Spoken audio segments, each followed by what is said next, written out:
예수님께서 행하신 두 번째 이적에 대해서 살펴보겠습니다. 여러분 마태복음, 마가복음, 누가복음 요 세 권을 무슨 복음이라 그러죠? 공관복음, 공통된 관점이라 그래서 이 공관복음이다라고 합니다. 이 공관복음은 예수님을 왕으로 또 종으로 사람으로 한마디로 인간으로 오신 예수님에 대해서 기록하고 있는 그 관점으로 기록한 책이 이 공관복음이라고 한다면, 요한복음은 예수님이 왕이시다, 하나님이시다라고 하는 사실을 우리에게 알려주고 있습니다. 그래서 이 공관복음은 이적을 그냥 이적 또는 기적이라고 부르지만, 요한복음은 이적을 표적이라고 부릅니다. 여러분, 이 이적하고 표적하고 무슨 차이가 있을까요?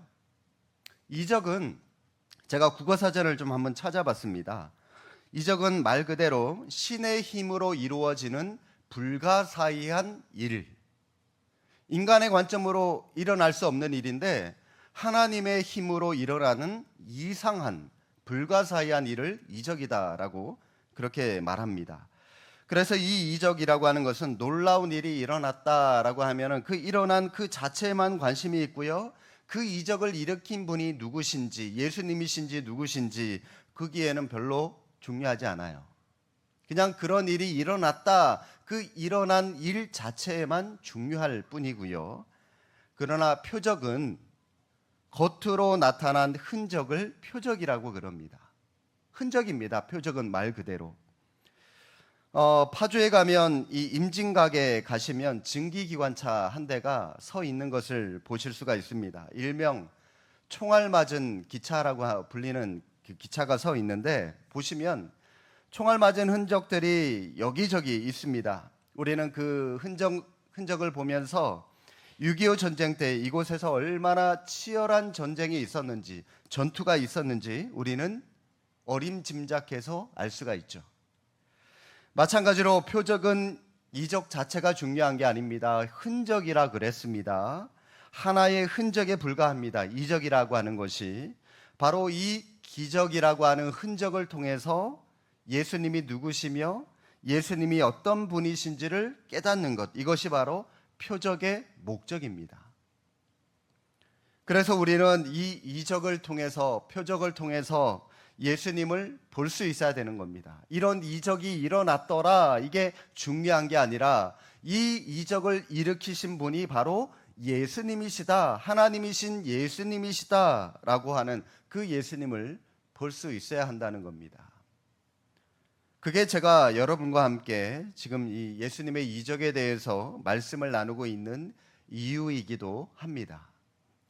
자, 오늘 본문으로 한번 들어가 보실까요? 예수님께서 갈릴리 가나에 오셨다는 소식을 듣고 왕의 신하라고 하는 굉장히 고위 공직자입니다. 이 사람이 예수님을 찾아왔습니다. 왜 찾아왔습니까? 평소 그는 예수님을 찾지 않았습니다. 평소에 이 왕의 신하는 예수님에 대해서 전혀 관심이 없었던 사람입니다. 그러던 그가 예수님을 찾아왔는데 그 이유가 뭐라고요? 바로 자신의 아들이 병이 들었기 때문입니다. 그의 절망적인 상황이 예수님을 찾게 만들었다는 것이죠. 만약 그의 아들이 병들지 않았다면 어쩌면 이 사람은 평생 예수님을 찾지 않았을지도 모릅니다. 그리고 지금까지 그는 아들의 병을 낫게 하기 위해서 별의별 방법을 다 동원해 봤을 겁니다. 왕의 신하라고 하는 권력을 이용을 해서 전국의 유명한 그 의사들을 다 찾아내서 또 다 자기 앞으로 불러내서 아들을 고쳐보라고 치료도 해 봤을 것이고, 아버지로서 또 자기가 가지고 있는 그 권력을 가지고 자기가 할 수 있는 모든 방법을 다 동원해 봤는데도 불구하고 그러나 아들의 병을 고치지 못했습니다. 이제 막다른 길에 오게 되었습니다. 아무런 희망이 남지 않게 되었을 때 예수님에 대한 소문을 듣게 되었습니다. 성도 여러분, 내 안에 내 자아로 꽉 차 있을 때는 복음의 소리가 들리지 않습니다. 뭐? 예수를 믿어? 교회 다닌다고? 웃기는 소리 하지 마. 나는 내 돈을 믿을 거야. 나는 내 주목을 믿을 거야. 많은 사람들이 그렇게 살아가죠. 그러나 자신의 방법, 자신의 능력의 한계를 깨닫게 되면 그때부터 지금까지 자기들이 고집부리고 자기들이 생각해 왔던 모든 것들을 내려놓게 되면서 그때야 비로소 지금까지 들리지 않았던 주님의 음성이 들리기 시작하는 겁니다. 그래서 혹자는 위기는 절망이 아니라 신앙의 기회다라고 말하기도 합니다. 아들의 병을 고쳐보려고 백방으로 애를 썼는데도 불구하고 거의 고치지 못하고 거의 죽어가고 있을 때에 예수님에 대한 소문을 듣게 되죠. 그분이 이런 병을 잘 고쳐주신다는 거예요. 그 소리를 듣자마자 즉시 예수님을 찾아갑니다. 여러분, 이 아버지의, 부모의 마음이 여러분 이해되지 않습니까? 지금 이 왕의 신하가 있는 가버나움에서 예수님이 계신 갈릴리 가나까지 거리가 약 30km입니다. 그 거리를 지금 한순간에 달려왔어요. 뭐 마차를 타고 왔는지 말을 타고 왔는지 달려서 왔는지 모르지만 그 예수님에 대한 소문을 듣자마자 즉시 예수님을 찾아갔다는 것이 아버지로서의 대단한 정성을 말해주고 있지 않습니까? 그리고는 예수님을 만나자마자 47절에 청하되 내려오셔서 내 아들의 병을 고쳐주십시오. 아들의 병을 고쳐달라고 간청합니다. 만약 여러분이 예수님이라면 이 왕의 신하의 간청에 여러분이 예수님이라면 어떻게 반응하시겠습니까? 어떻게 하시겠어요?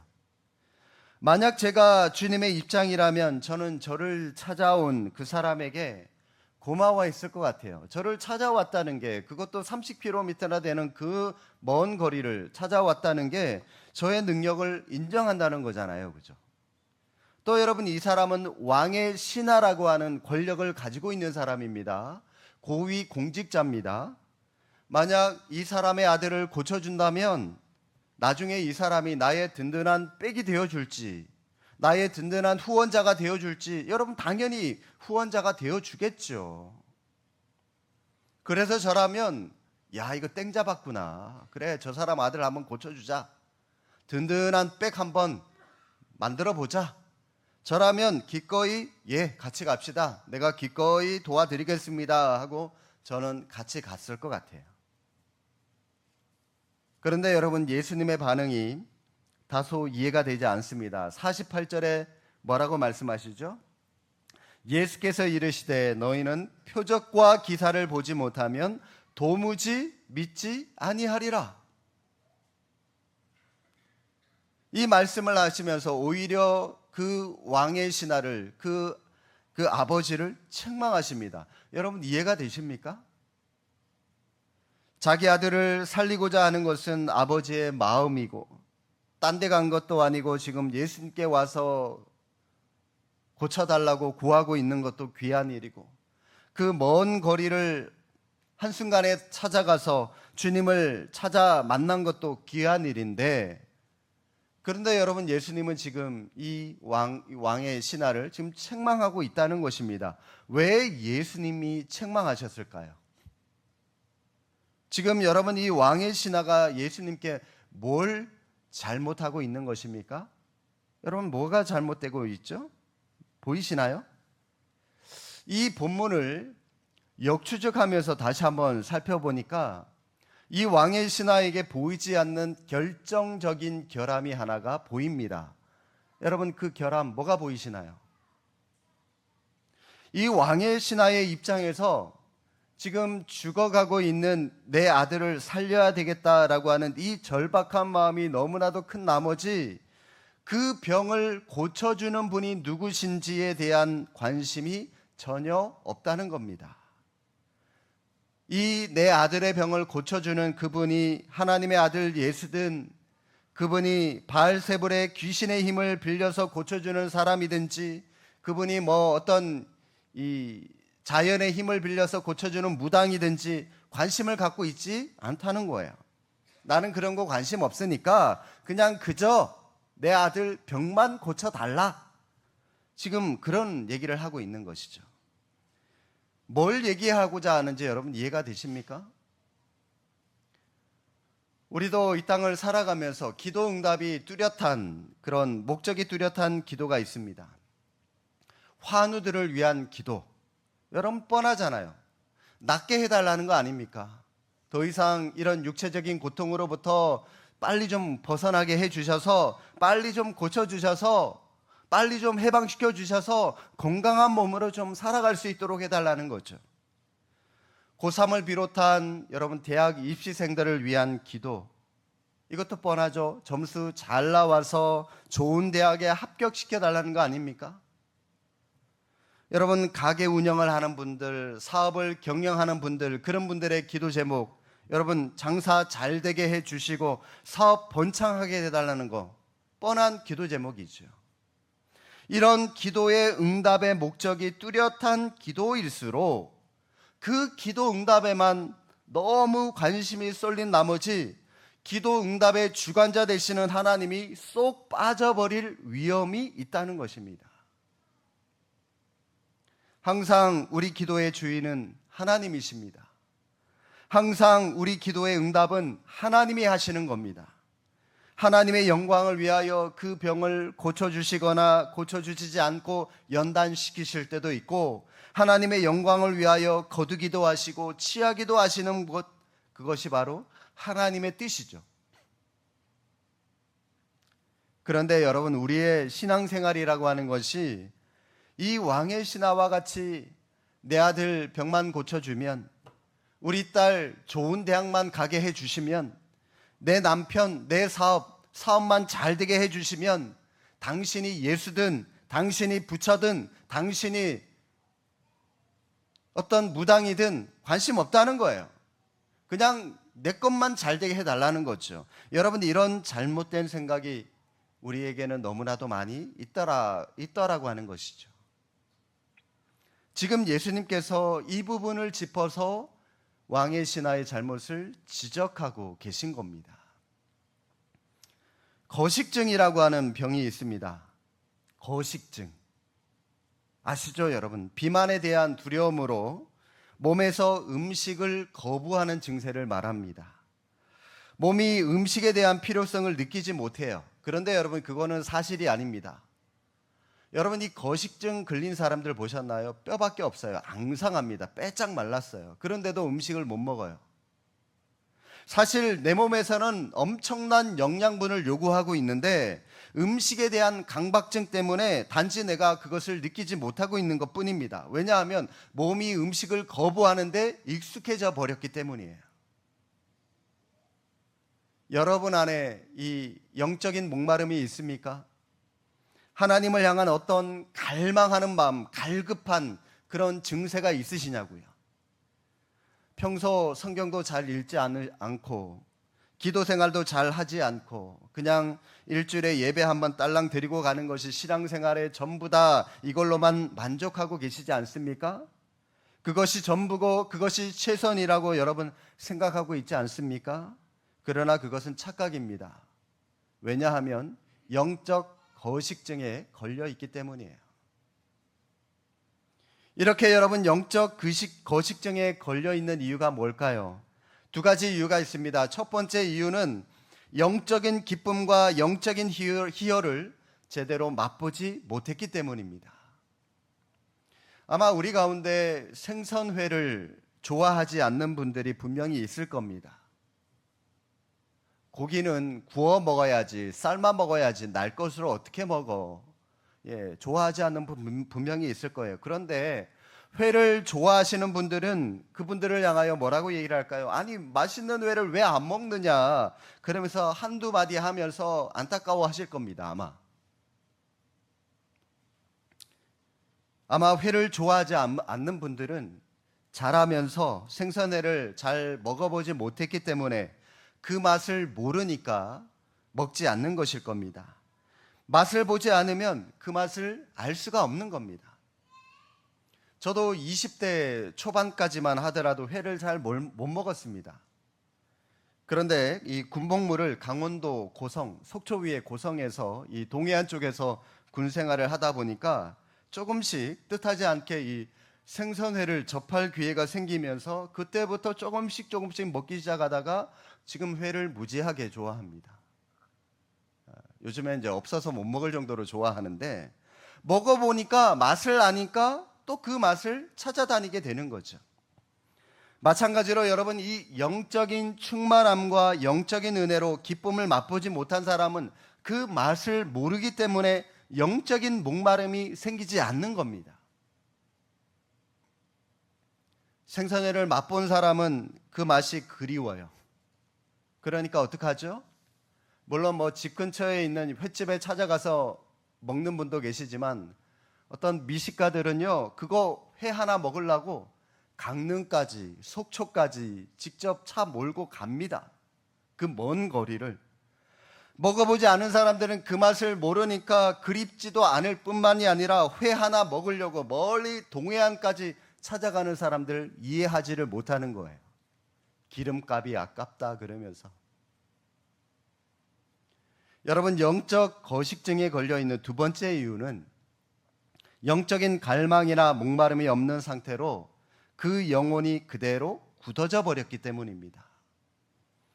내가 은혜를 받고 영적인 체험을 했지만 시간이 가면서 첫사랑을 잊어버리고 그냥 일상생활 속에서 내게 익숙해진 그냥 세상의 모습 그대로 살아가고 있기 때문입니다.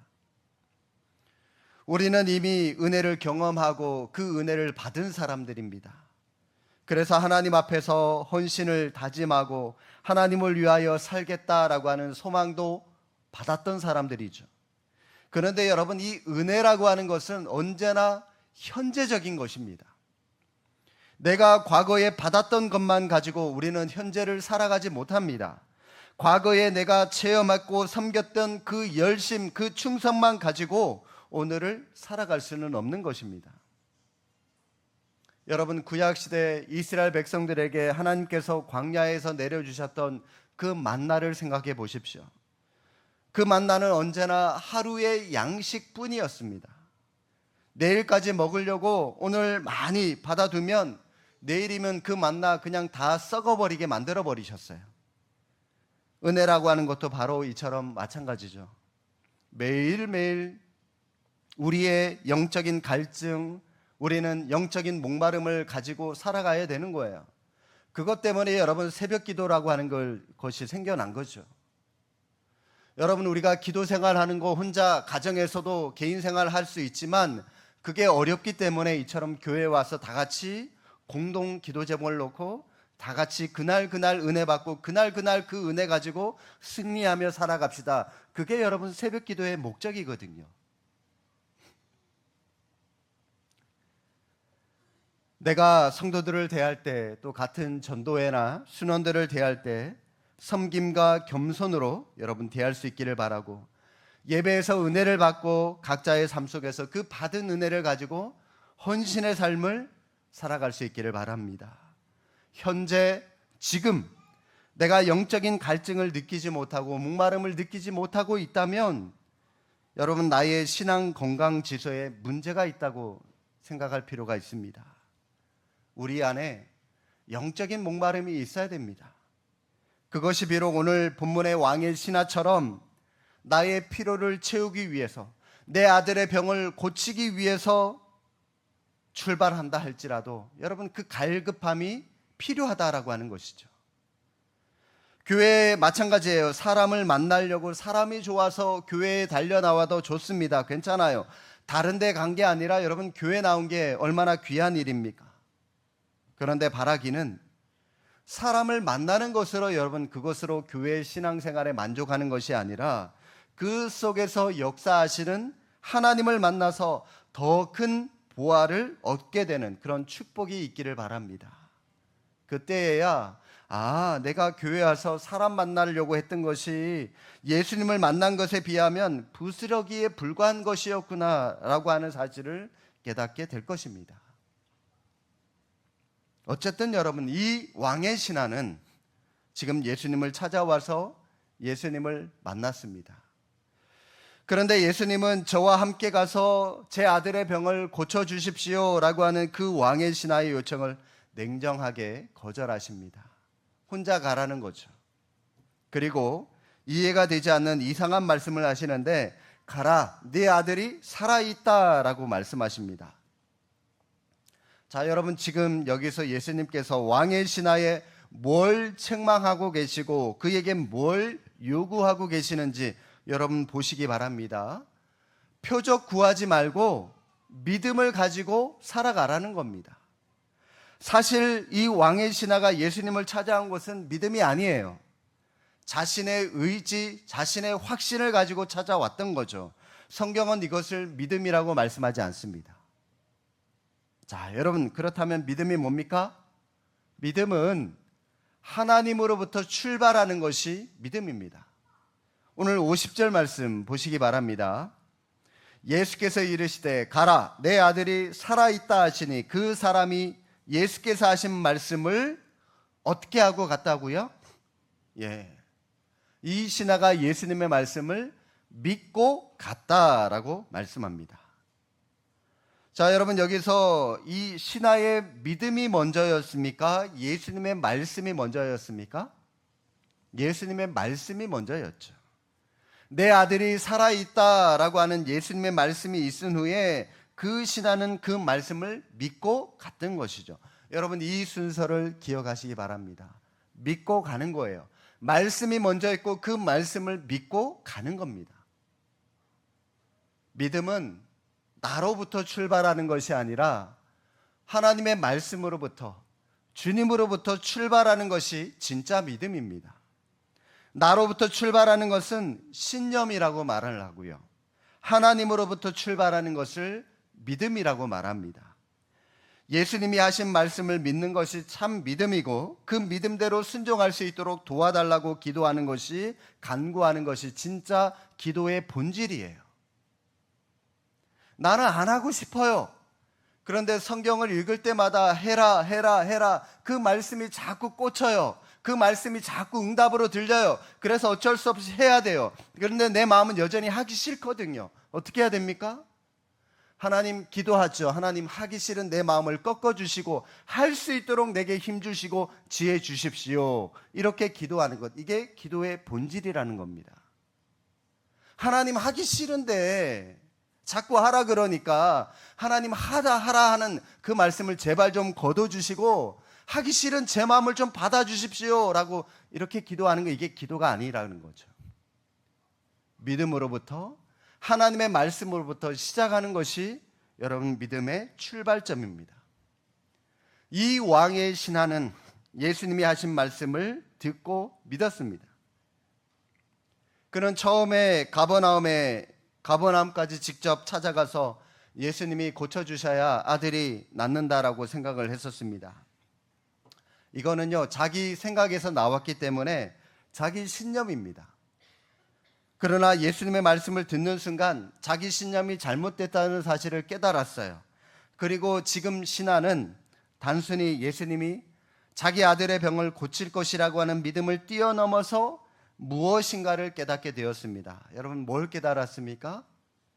바로 예수님이 누구신가, 예수님에 대해서 관심을 가지기 시작했다는 것입니다. 예수님에 대한 그의 관심은 처음에는 오직 아들을 고칠 수 있는 분이라고 하는 사실에만 관심이 있었는데, 그러나 예수님의 말씀을 통해서 예수님이 누구신지에 대한 관심을 가지게 되었고요. 그래서 이 신하는 예수님에게 더 이상 나와 함께 가버나움에 가서 직접 가서 내 아들을 고쳐달라고 요청하지 않고 주님의 말씀을 믿고 혼자 갔던 것입니다. 예수님을 제대로 알았기 때문에 그는 제대로 믿고 떠나갈 수 있었던 것이죠. 이 신하에게 진짜 믿음이 생긴 것입니다. 처음에는 마음이 급했어요. 다른 것들은 아무것도 보이지 않았습니다. 빨리 예수님을 모시고 가서 자기 아들의 병을 고쳐야만 했었습니다. 그런데 예수님은 이런 다급함이나 간절함에는 아랑곳하지 않고 이 48절에 너희는 표적과 기사를 보지 못하면 도무지 믿지 아니하리라 말씀하시면서 그를 책망하셨습니다. 무슨 말씀이냐면 지금 내 아들을 고치는 게 아니라 그것보다 더 본질적인 모습이 있다라고 하는 겁니다. 병을 고치는 것보다 더 중요한 우선순위가 있다라고 말씀을 하신 것이죠. 그래서 여러분, 이 요한복음을, 이적을 표적이라고 부르고 있는 겁니다. 이적 자체가 아니라 이적을 통한 하나님의 메시지에 관심이 있고 이 이적을 통해서 하나님의 음성을 듣는 것이 진짜 중요하다라고 하는 겁니다. 여러분, 이단이나 사이비들의 가장 큰 특징이 뭔지 아십니까? 그들의 특징은 오직 기적에만 초점을 맞춘다라고 하는 겁니다. 죽을 병에 걸린 사람이 기도로 나았다. 손을 들어 안수하니까 쓰러졌다. 아말감이 금리로 바뀌었다. 그러면서 눈에 보이는 기적에만 관심을 가지고 있습니다. 그러나 우리는 하나 더 물어봐야 돼요. 여러분, 그런 기적이 일어나서 도대체 어쨌다고요? 여러분, 어차피 그 이적 일어나 봐야 어차피 죽을 사람 다 죽는데 그런 이적 일어나 봐야 뭐가 어쨌다고요?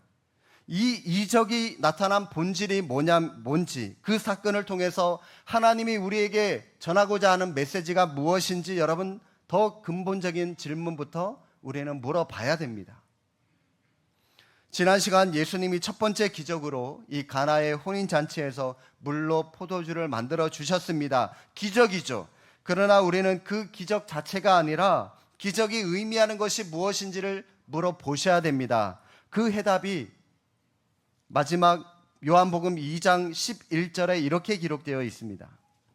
예수께서 이 첫 표적을 갈릴리 가나에서 행하여 그의 영광을 나타내심에 제자들이 그를 믿으니라. 여러분, 그 이적을 통해서 하나님께 영광을 돌리고 믿는 사건이 나타났다라고 말씀하십니다. 바로 이거예요. 오늘 본문도 마찬가지입니다. 신하의 아들의 병이 나았습니다. 그래서 뭘 말하고자 하는 것입니까? 그 해답이 53절 하반절에 나와요. 자기와 그 온 집안이 다 믿으니라. 여기서도 역시 믿는 역사가 나타났다라고 하는 겁니다. 여러분, 이적 자체가 중요한 게 아니에요. 이적을 통해서 믿는 역사, 구원의 역사가 나타났느냐, 나지 않았느냐, 이게 진짜 본질적인 이적의 모습이다라고 하는 것입니다. 사랑하는 성도 여러분, 지금 여러분 놀라운 이적을 경험하고 있지 않습니까? 맹물과 같았던, 지난주에 나눴던 말씀처럼 더 나아가서 구정물과 같았던 저와 여러분을 이미 하나님은 우리를 포도주와 같은 가치 있는 존재로 우리를 만들어 주셨습니다. 여러분, 이 자체가 이적이죠. 기적이죠. 죽을 수밖에 없는 우리를 하나님의 은혜로 다시 살려주셨습니다. 영혼의 구원을 우리는 이루었습니다. 그리고 지금 이 자리에 나와서 하나님 앞에 예배드리고 있다는 그 사실 자체가 우리에게는 이미 이적입니다. 자, 그러면 이 이적을 경험한 여러분 스스로에게 한번 물어보시기 바랍니다. 하나님께서 나에게 왜 이런 놀라운 이적을 베풀어 주셨는지, 왜 이런 은혜를 베풀어 주셨는지. 자, 은혜를 받았다면 이 다음에 우리는 어떤 삶을 살아야 됩니까? 믿는 역사, 여러분으로 인하여 구원받는 역사가 일어나야 되는 거예요. 여러분 가정에서, 여러분 직장에서, 여러분 사업장에서 일어나셔야 되는 거죠.